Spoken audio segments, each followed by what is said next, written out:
ہمارے جو یہ امام نسائی ہے نا، نسائی شریف جن کے سیاستہ، تو مسلمان مجاہدین جب ان کے گاؤں پہنچے نا تو وہاں سارے مرد بھاگ گئے تھے، ایک مرد بھی نہیں رہا، عورتیں ہی عورتیں تھیں۔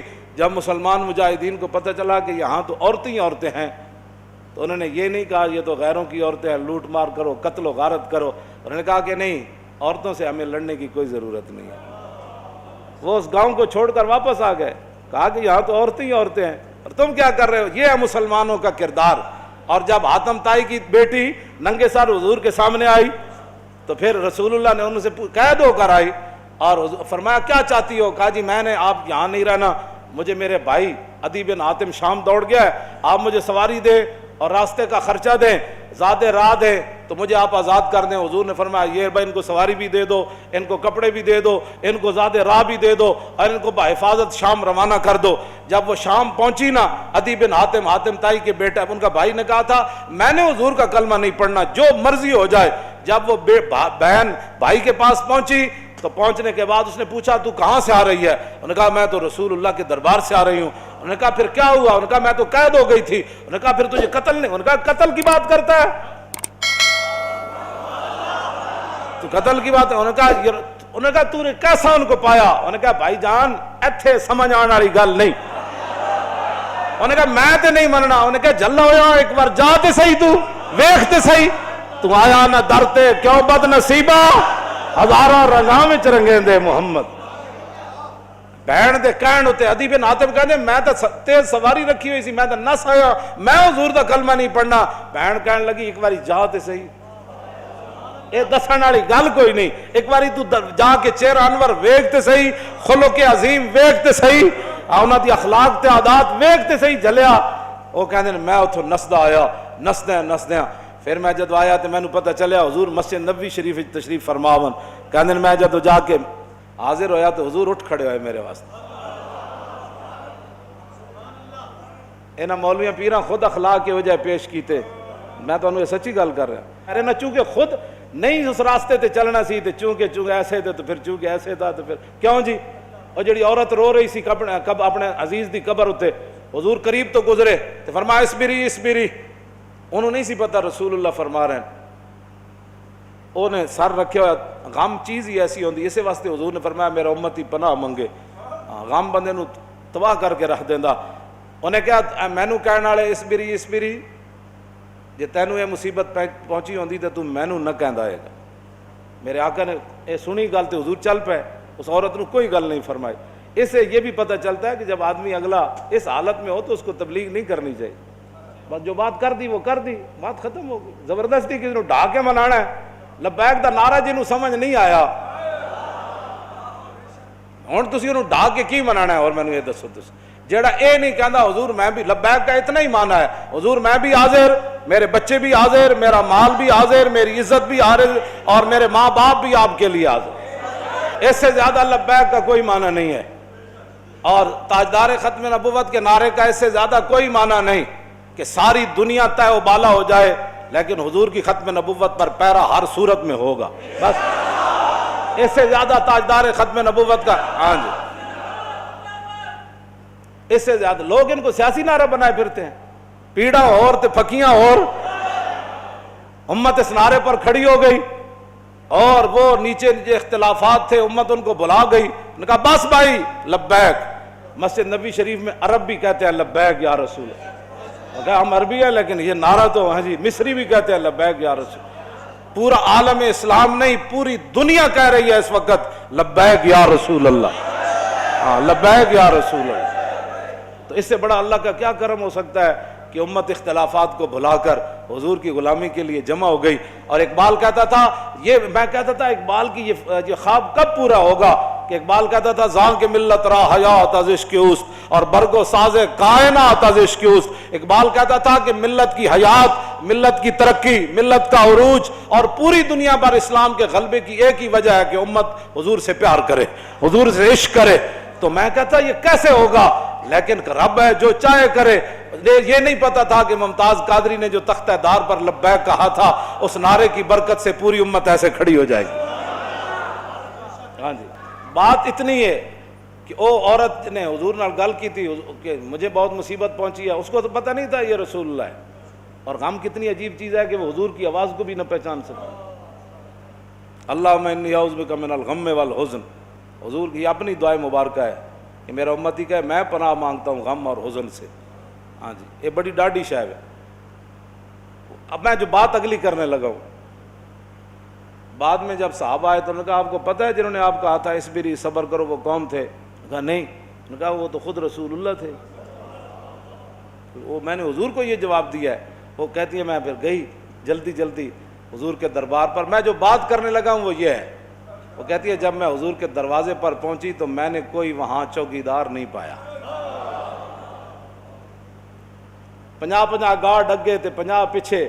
اس حضرت صاحب نے سلام کون لوے گا؟ جتیاں پوان والے اور جبے پوان والے اور تے میک اپ کرنے والے اور. میں تو نہیں پڑھیا نہیں جو اس وقت حسنا چلیا. اسے واسطے تو ایک باری جڑا حضرت عدی بن حاتم آئے نا تو جدو رسول اللہ نال ملاقات ہوئی حضور اٹھ کھڑے ہوئے تو عدی بن حاتم کہندے نے میرے دل نے گواہی دیتی اللہ دے رسول. کیوں جی؟ فرماندے نے پھر حضور نے میرا ہاتھ پکڑیا تو حضور اپنے در اقدس کی طرف گھر دی طرف چل پے. کہندے راستے چ ایک بڈھی مائی مل گئی. عورتوں نوں ویسی گلاں نہیں مکدیاں تے مائی بھی ہوے تے پھر بڈھی بھی ہوے. کہندے انہوں نے اتنی لمبی گفتگو حضور نال کیتی تے حضور دے چہرے انور تے بھی ناگواری دے آثار ظاہر نہیں ہوئے کہ میرے نال مہمان ہے تو بس بھی کر. کہندے نے میں کھڑ کھڑ کے تھک گیا. لیکن رسول اللہ نے ایک باری بھی اس مائی نو نہیں فرمایا کہ مائی بس کر اور کام کو تھوڑے. کہندے انہوں نے اپنی پوری گفتگو مکمل کی تھی تو پھر حضور چلے نہ جدوں. کہندے دوسری باری میرے دل نے گواہی دیتی حضور اللہ دے رسول. کہندے جدو رسول اللہ گھر تشریف لے آئے تو حضور کا ایک مبارک تلائی سی جہدے تے حضور آرام فرماندے سن. کہندے نے اودے وچ کھجور دی چھال بھری ہوئی سی، کھجور دے پتے بھرے ہوئے سن. اس تے او بدن مبارک سوندے سن جنہاں دے بارے حضرت انس کہندے نے میں 10 سال خدمت کی تھی. حضور نہ سلام لیا، ہزاراں واری لیا. حضور دے مبارک ہتھاں نوں بوسا دیتا، چومیا. ما مسست خزن ولا حریرن ولا شیئن قط الین من کف رسول اللہ. نہ میں کوئی ریشم نو ہاتھ لایا نہ کائنات دا کوئی اور نرم کپڑا ہو جائے میرے ہاتھ چ آیا کہ حضور دے مبارک ہاتھ تو نرم ہاتھ ہوے. کیوں جی؟ حضور اس تلائی تے سوندے سن جے دے وچ روئی نہیں سی، کھجور دی چھال بھری ہوئی سی. نہ انہاں کدی چھال ہوتے سونے، نہ انہاں کدی بدر جانا، نہ انہاں کدی جناب تلوار پکڑ کے خندق وچ پہرے دینے. انہیں تو کہنا ہو یہ لبیک والے کیا کر رہے ہیں؟ اسلام تو امن کا درس دیتا ہے. میں کہا دسو نا خندق وچ کتنے بندے آئے؟ کیوں جی؟ خندق وچ کتنے بندے آئے؟ یہ دسو نا قوم لوگوں نو اذا جاءتکم جنود فارسلنا علیہم ریحا وجنودا لم تروا وکان اللہ بما تعملون بصیرا اذ جاءوکم من فوقکم ومن اسفل منکم وزاغت الابصار وبلغت القلوب الحناجر وتظنون باللہ الظنون هنالک ابتلی المؤمنون وزلزلوا زلزالا شدیدا واذ یقول المنافقون والذین فی قلوبہم ما وعدنا اللہ ورسولہ فی قلوب مرض ما وعدنا اللہ ورسولہ الا غرورا. یہ تو منافق کا کام ہوتا ہے جب مشکل وقت او جی دیکھا گریک ٹاؤن ہو گیا اور میں کہا پھر کی ہویا. یہ تو منافق کا کام ہوتا ہے کہ جب مشکل حالات آئے تو کہ دیکھو جی جن کا دیکھو جی اللہ رسول دے ساڑے نہ ہاتھ میں ہاتھ کرنے دا معنی کر رہے ہیں، لفظی معنی تو نہیں نہ بنتا. اللہ رسول نے تو ان کا لفظی معنی کیا بنتا ہے کہ انہوں نے کیا اللہ رسول کی طرف نسبت کر دی کہ ہمیں تو دھوکے سے دو چار کر دیا گیا. ہاں جی ہمارے ساتھ یہ دیکھو کیا بن گیا کہ جناب ہمیں تو وہ کہتے تھے ہمیں تو پیشاب کرنے کا جو خوف ہے کہ پیشاب کرنے جائیں گے بندہ مار دے گا. تو کیسر و کسرا کب فتح ہوں گے؟ یہاں مدینے میں تو پیشاب کرنے کی سہولت نہیں رہی.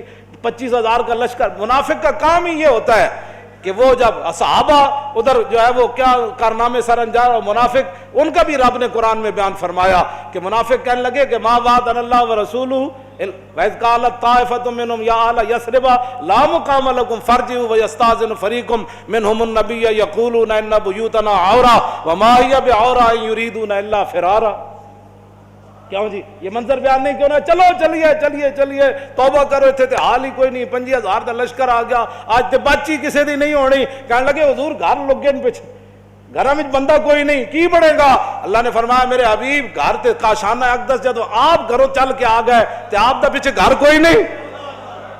صدیق اکبر دا گھر کوئی نہیں, فاروق اعظم دا گھر کوئی نہیں, عثمان غنی دا گھر کوئی نہیں, حیدر کرار دا گھر کوئی نہیں, انہاں دے گھر وکھرے آ گئے. میرے حبیب گھر لگے ہون دا مسئلہ نہیں, یریدون الا فرارا, اے تے چھا میدان چھڑ کے نسن لگے. سان او جی ہمارا لبیک سے تعلق نہیں ہے, مشکل ٹائم جو آ گیا, ہاں جی مشکل ٹائم, ہمارا لبیک سے تعلق نہیں, یہی تو بات ہے. لیکن قرآن, اقبال کہتا اگر درس قرآن ہم نے بلایا ہوتا, یہ زمانہ نہ زمانے نے دکھایا ہوتا. یہ منافقت کے کام ہوتے ہیں مشکل کے وقت. انہیں دسے ہی نہیں کہ رسول اللہ غزوہ خندق دے موقع تے خود تلوار پکڑ کے کیویں کھڑے ہو. جب 50,000 دا لشکر خندق دے کنارے آ گیا, عمر بن عبد بود گھوڑا چناب چھال مرائی تے ادھر آ گیا, تے 50,000 دا لشکر اتنے آ گیا تے سارے چاندے سن کے گھوڑے سمیت ادھر آ جان. اس وقت میرے آقا و مولا پھر خود تلوار پکڑ کے کھڑے ہو گئے, اور حضور کو اللہ نے دبدبا کتنا دیا, کانہ و فرد فی جلالتہ فی عسکر حین تلقاہ وفی حشمی لہو ہمم لا منتہا لکبائرہا وہمتہ الصغری جل من الدہر. یہ دوسرا حضرت حسان کا شعر ہے, پہلا امام بوصیری کا شعر ہے. فرمایا اللہ نے ہمارے آقا و مولا کو ہیبت اور جلال اتنا عطا فرمایا کہ حضور تنہا بھی کھڑے ہوتے تو محسوس ہوتا کہ حضور کی پشت پر لاکھوں کا لشکر کھڑا ہے. ہاں جی ہاں جی توجہ, حضور خود تلوار پکڑ. کیوں جی علیکم بسنتی ہے نہیں, یہ نہیں سنت کہ جب دین پر مشکل وقت آ جائے تو رسول اللہ خود تلوار پکڑ کر کھڑے ہو گئے. کیا یہ ان کے لیے سنت نہیں تھی کہ جب حضور کی ختم نبوت پر مشکل وقت آیا, حملہ ہو گیا اور حضور کی عزت پر حملہ ہو گیا, تو کیا قوم کے رہنماؤں کی, مذہبی رہنماؤں کی, پیروں کی, فقیروں کی, مولویوں کی یہ ذمہ داری نہیں تھی کہ خود میدان میں ایسے نکل آتے؟ یہ ہے نا علیکم بسنتی و سنت الخلفاء, کیوں جی الراشدین. اور سنت خلفاء کیا ہے؟ یہ تو حضور کا اپنا اس طریقہ مبارکہ ہے نا. سنت خلفاء کیا ہے کہ جب جنگ یمامہ میں مسلمہ آیا تو افضل الخلق بعد الرسل, آپ نے فرمایا بدری ہوئے یا غیر بدری ہوئے, بڑھا ہوئے یا جوان ہوئے, اکھاڑا صحابی ہوئے یا نابینا ہوئے, ہاتھ سلامت ہومن یا کٹے ہومن, سارے یمامہ پہنچو. خلفاء دی بھی یہی سنت ہے. جدو ختم نبوت کا مسئلہ آیا تو پھر سیدنا صدیق اکبر خود بھی تلوار پکڑ کے چل پے, لشکر تے روانہ کیتے نا, ہاں جی خود بھی چلن لگے. حضرت مولا کائنات علی مرتضیٰ نے روکیا, فرمایا ابو بکر جو آپ کو کچھ نقصان ہو گیا تو ہمارا کیا بنے گا. مزید ویڈیوز اور اپڈیٹس کے لیے یوٹیوب پر علامہ Khadim Hussain Rizvi official channel subscribe کریں اور بیل آئیکن